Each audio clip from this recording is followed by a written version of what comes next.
Now that everything's calmed down a bit, relatively speaking I mean, I thought it might be a good time to share our progress on the weapon. I believe we're on the verge of a breakthrough. Well, don't keep us all in suspense.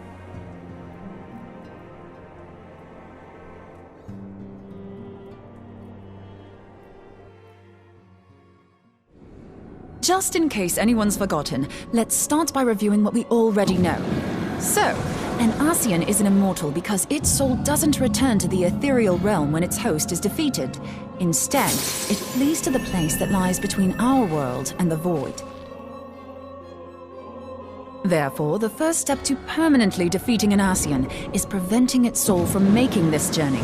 And if you recall, when we last gathered here, I had verified that white auracite has adequate capacity to entrap the beings, albeit only briefly. Which left the small matter of their extermination. Aye. To unmake an Ascian soul, one must needs smite it with a concentrated burst, or blade, of purest ether. However, we wanted for both the data and the means to forge such a weapon. Short of experimenting on an actual Ascian, you see, there's no way to gauge how much ether its soul is made of. As such, we don't know what etheric density our blade needs to have in order for it to work. So we'll just have to make the densest blade we can and hope for the best. Though that would require a lot of ether. Hang on a minute! Why didn't we think of this before? White auracite can hold an absolute heap of ether, can't it? Please tell me you're joking. God's sakes, Ida.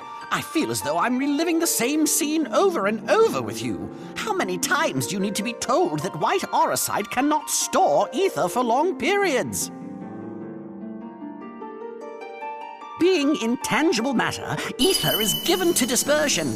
Only in its crystallized form is it a stable source of energy. I will test you later on this, so see to it you do not forget. Right, yes. It's all coming back to me. So our hopes rest on good old crystals again, do they? While they are certainly reliable, they leave something to be desired in the area of portability. Indeed. I am reminded of the quantity of corrupted crystals required to thwart Leviathan, and the extraordinary lengths to which the Lamentsons went to transport them. What if it should prove that a similar quantity was needed to destroy an Ascian's soul? Or still more? I do not envy the poor sod who has to lug all of that around, on the off chance that an Ascian appears. That's the very problem we set out to solve, and I reckon we've found the answer. If it isn't practical to lug around the ether we need, we'll just have to draw upon another source. And the only viable source is the land.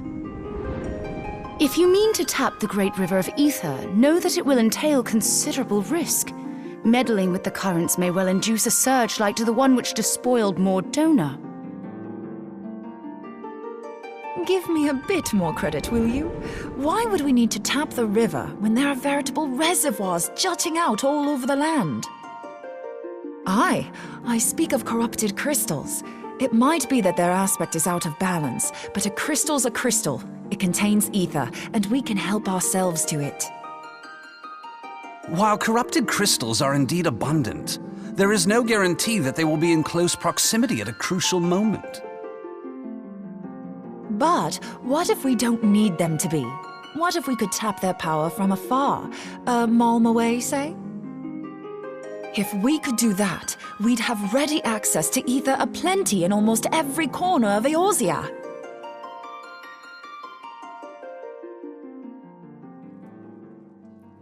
I've yet to put my theories to the proof, but I've got a good feeling about this.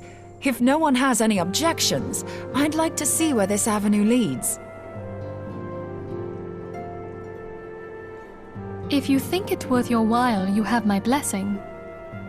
But tell us, what are your theories? I, for one, am most eager to understand the process, however vaguely.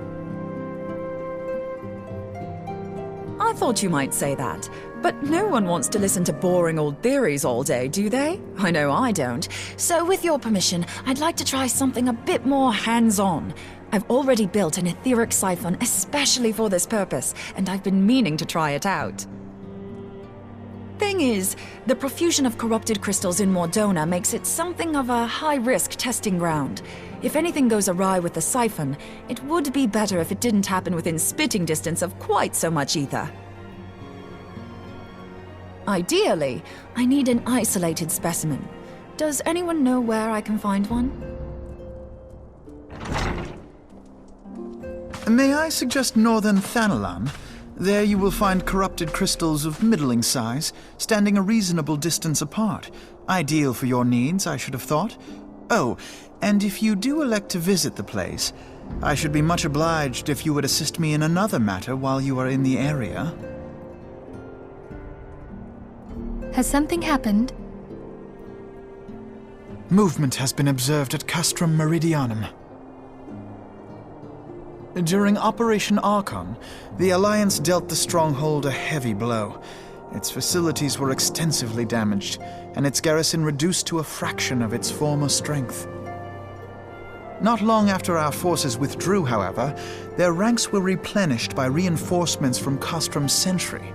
They now seek to rebuild, and to this end they have their sights set upon the ceruleum processing plant. Having lost the Empire's support, the 14th Legion lacks the resources to sustain itself. To them, this is a bid for survival, and they will doubtless fight like desperate men. Though I have dispatched the Crystal Braves, I fear their strength alone may not suffice to stay the Imperial assault. I would request the Scion's aid in the defensive effort. If I didn't know better, I'd say you were trying to inveigle us into fighting your battle with the promise of shiny crystals. Well then, consider me inveigled. I won't lie, the crystals you speak of sound perfect, so the Garleans have to go. Besides, we can't afford to beat about the bush. There's no telling when the Arsians will next appear. Thine eagerness to hurl thyself into the jaws of danger cometh as little surprise. Exercise due caution, I prithee. Though you have become a Crystal Brave, you are yet a Scion, Alphino. We could hardly refuse you. Pray, join the Crystal Braves and lend them your support. Thangred and Papalymo shall accompany you.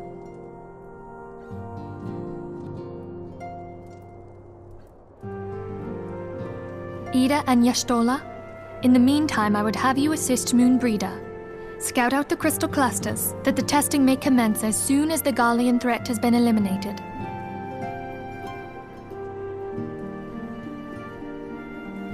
If it please you, I shall continue mine own experiments on white orosite. Thank you, Urianger. Everyone, pray see to your preparations and depart as soon as you are able. Go well, and be safe.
on. I won't be a second.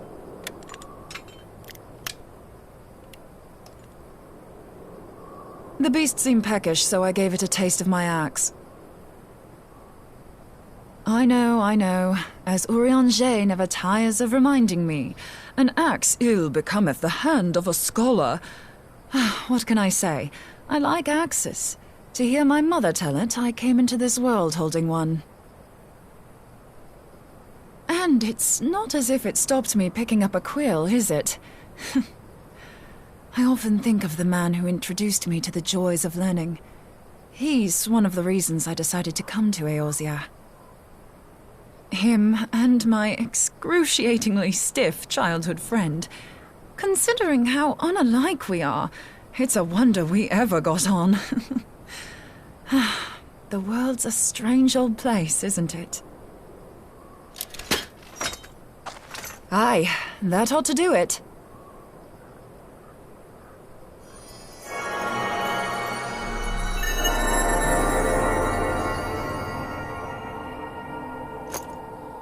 So far, so good.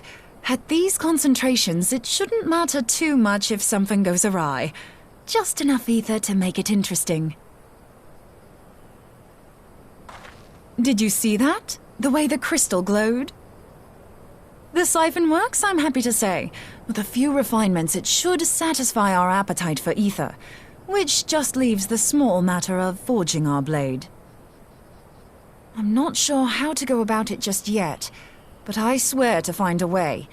I'll put a blade in your hands if it's the last thing I do.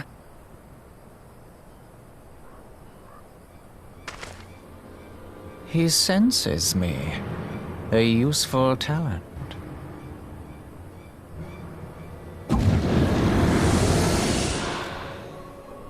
An Ascian. Are they onto us? By your brand, I see you are an Archon of Sharlayan, keeper of knowledge, seeker of truth. Meddler. I don't know what the hell's you're saying, but I don't much like your tone. Your instincts serve you well. But come, be not unsettled on my account. That lovely brow was not made for frowns. But I waste my breath. Let me direct my words to one who understands them. We meet at last, warrior of light. I am Nabriales. And you have long been a thorn in my side. I suffered the overweening presence of La Habrea that men might host the power of gods, only for you to undo my hard work.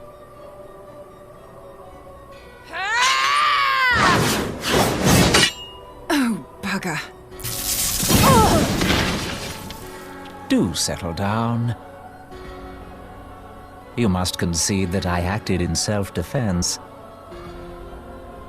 But what's this? I do not sense the blessing of light. Oh dear. Could it be that frail Hydaelyn has forgotten her champion? This I did not foresee. Shorn of light as you are no longer a threat. And better yet, the seal is broken. Now is the time to claim the staff. With it in my grasp, I shall rise above them all and take my place at Lord Zodiac's right hand.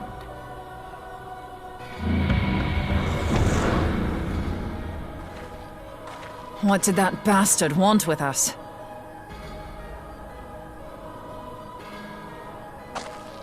Nabriales, he calls himself. With charm like that, I'll bet he has maidens falling at his feet, unconscious. But this staff, you say just talking about it had the bastard grinning like a brat on his name day. Must be quite a staff. Oh, gods. He means Tupsimati, Master Louis Soir's staff. Minfilia's in danger! We have to get back to the Rising Stones!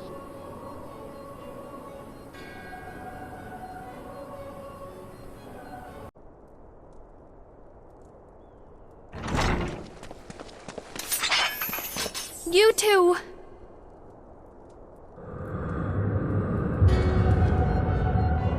So, you were able to divine my intent. What now, warrior of light? Ah, but that name is no longer fitting.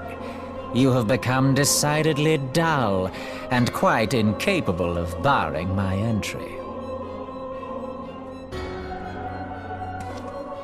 What do you mean? You truly do not know? Then I suppose it is only right that I enlighten you. The blessing of light kept you and your fellow meddlers safe. It was that which prevented my kind from entering your domain. My kind, I say, though it had no power over the likes of Elidibus and Nabriales. Being of this world, they could come and go as they please, while I could only look on. But I need look no longer. Now that the seal is gone, I mean to act. Unlike the others, I am not given to waiting. I shall take that staff and bring about the next rejoining. Rejoining? Then it was your doing. The Isle of Val, the scholars, all of it.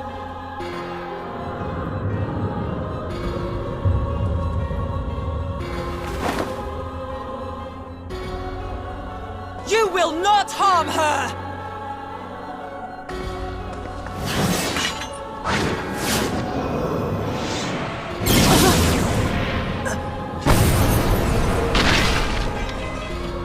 Moenbryda! Why must you insist on forcing my hand? Did you learn nothing from our last meeting? Ah, but I forget. My words fall upon deaf ears. The staff is but a broken relic, a memorial to the departed. What possible use could you have for it?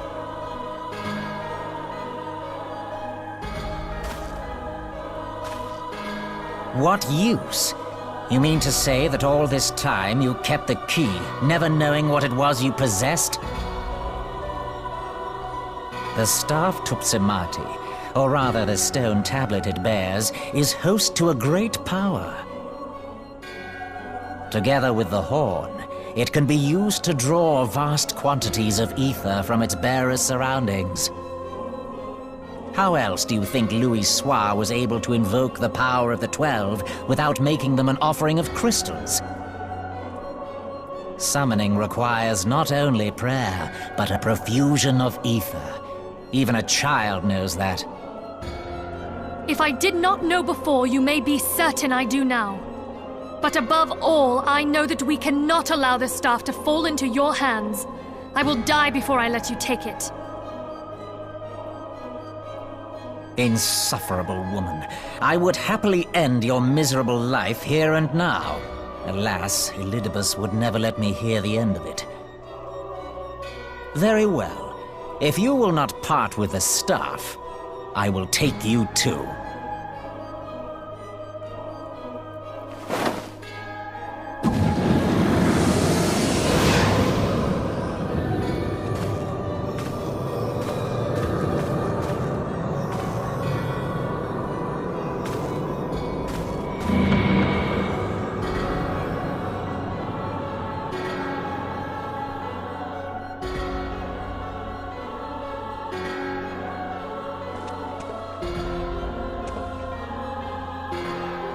After them! Quickly! Before the rift closes!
You're safe.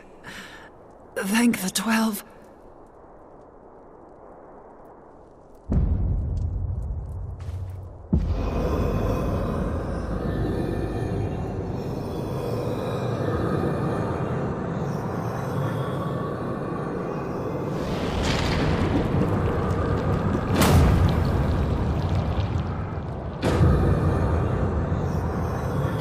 You may have bested me this day, but what of the next? What of all the days to come?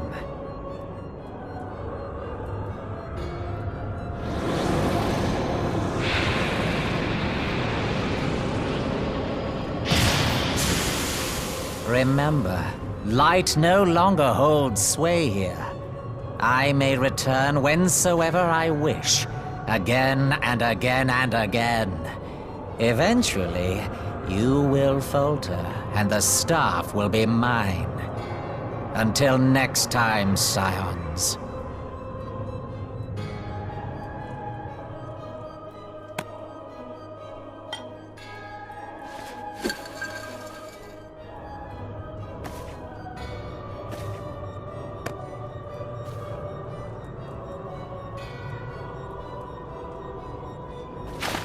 There will be no next time.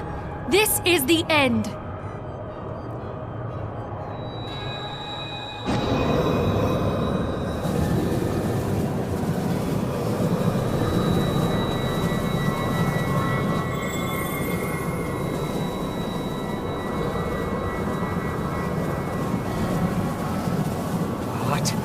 What trickery is this?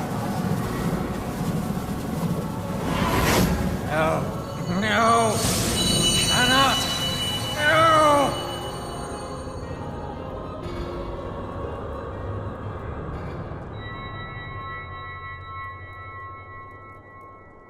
Use Tube Samati to gather ether. Quickly, before he breaks free!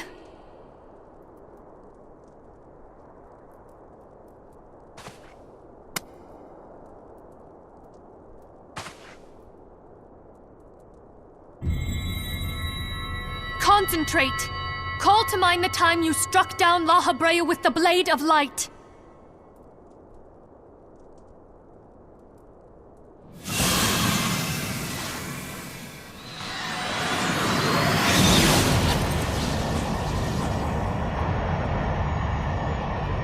Why won't it work?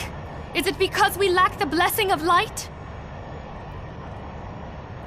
Damn it. So much ether. And it still isn't enough. Fools! No mortal prison can contain me! I shall make you pay for your insolence!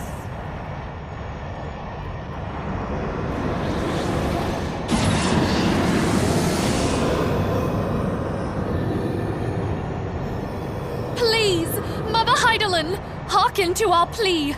Lend us your divine light.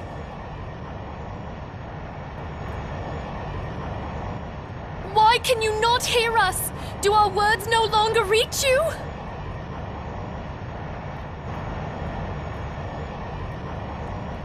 If only we had a bit more ether.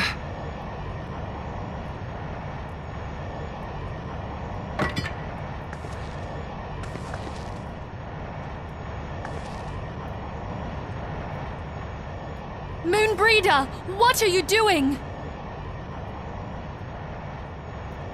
Master Louisoix, I understand now. The choice you made. In death, there is life. Farewell, Urianger.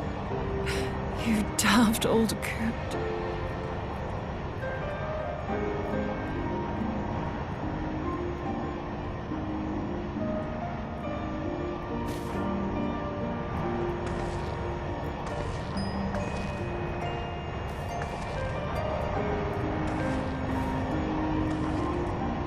Moenbryda, no! You mustn't!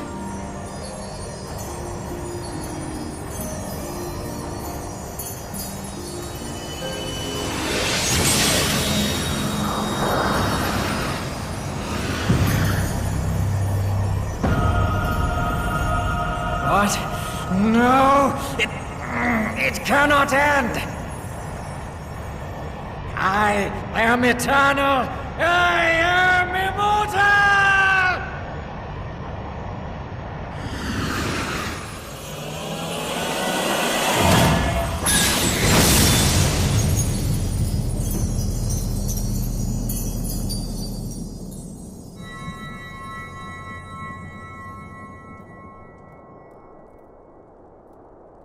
Moenbryda. She's gone.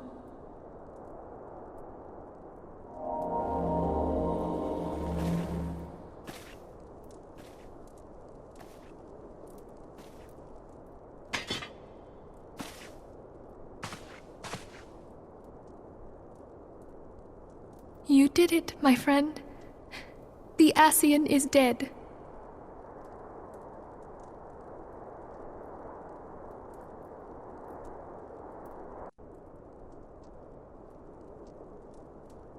This device is a legacy of Moenbryda's toils and sacrifice.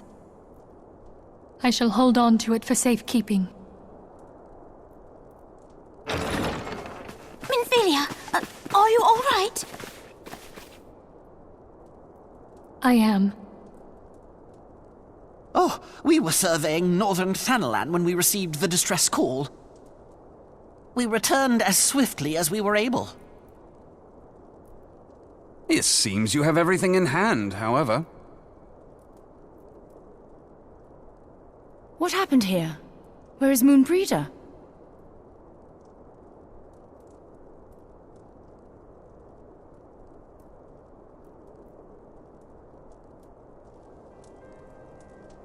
She gave her life to temper the Blade of Light. I have no words. Rather than await the inevitable, she took her fate into her own hands. Does Urianger know?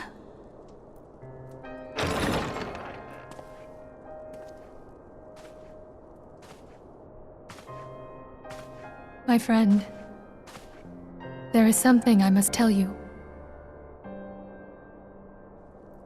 I heard all, my lady. The moon sinketh, taking her leave of the heavens, yet her passing heraldeth the coming of a new day. Moenbryda hath fulfilled her destiny, hath she not?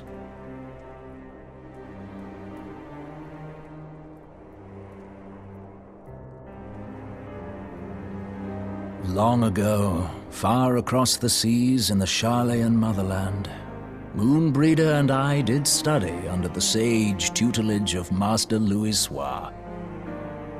Full oft did he impress upon us that knowledge existeth to serve the greater good. His sentiment, however, was contrary to the nation's policy of neutrality, which censured intercedence in the affairs of foreign lands. In spite of vehement opposition, he founded the Circle of Knowing, and journeyed hitherto the heart of Eorzea. Through his noble sacrifice was the realm spared its doom. Yet this great soul, whom all should rightly have honored, was branded a pariah in his own land. His peers did accuse him of forsaking his duty as a man of learning, and of meddling in the course of history. When he left Sharlayan behind, Master Louisoix gave no word to signal his intent to Moenbryda. Close as they were, as master and disciple, she was deeply wounded by the sudden exclusion from his confidence.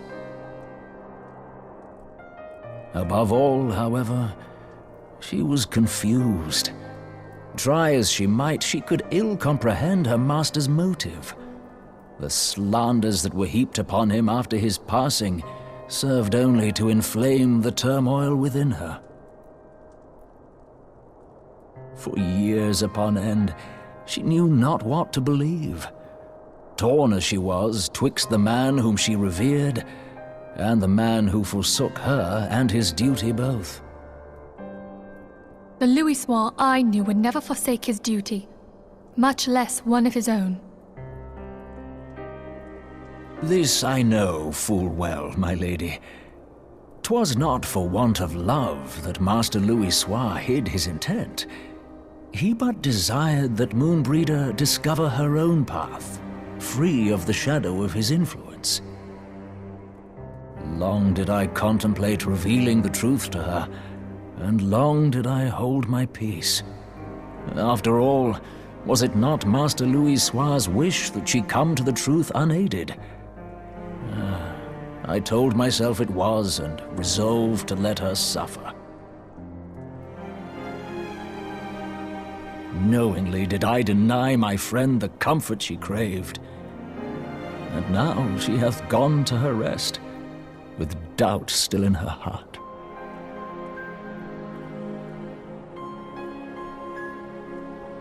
Speakest thou in earnest? Did Moenbryda truly come to understand Master Louis Soir's will before the end?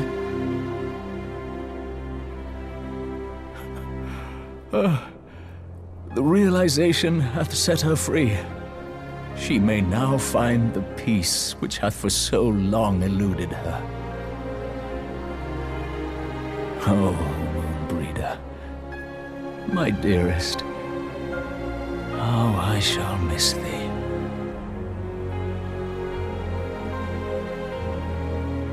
Moenbryda gave her life that we might possess the means to defeat the Ascians. Her sacrifice must not be in vain. Let us continue her work on the Blade of Ether and see it to completion. My lady, I would mourn Moenbryda in mine own way. I beg your permission to return to the Waking Sands. Of course, my friend. Take all the time you require. We shall be here should you have need of us.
Forgive me, Moenbryda.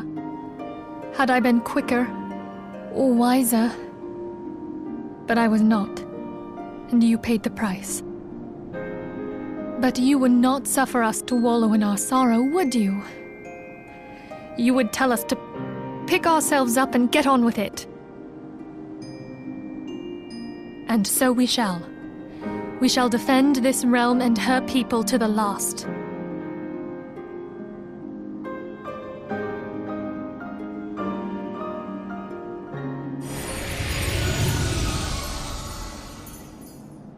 Life for death, a fair exchange.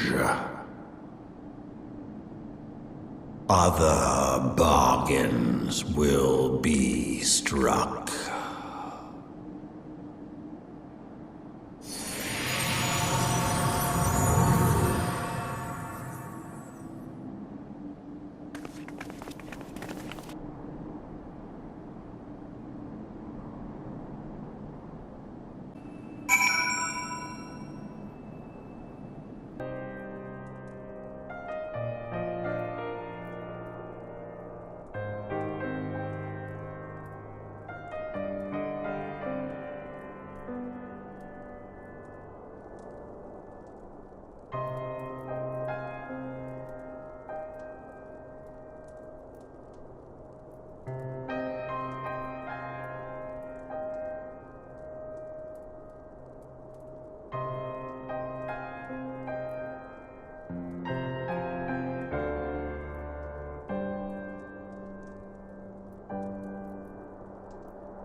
I'll never forget you, Moon.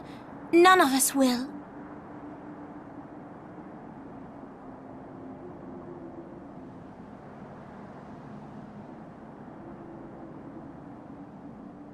The song riseth to a crescendo.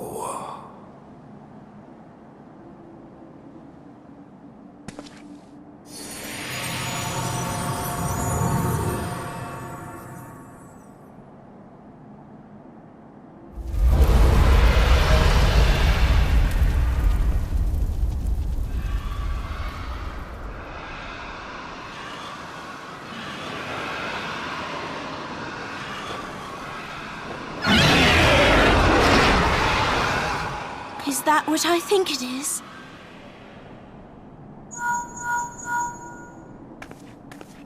Hello, can you hear me?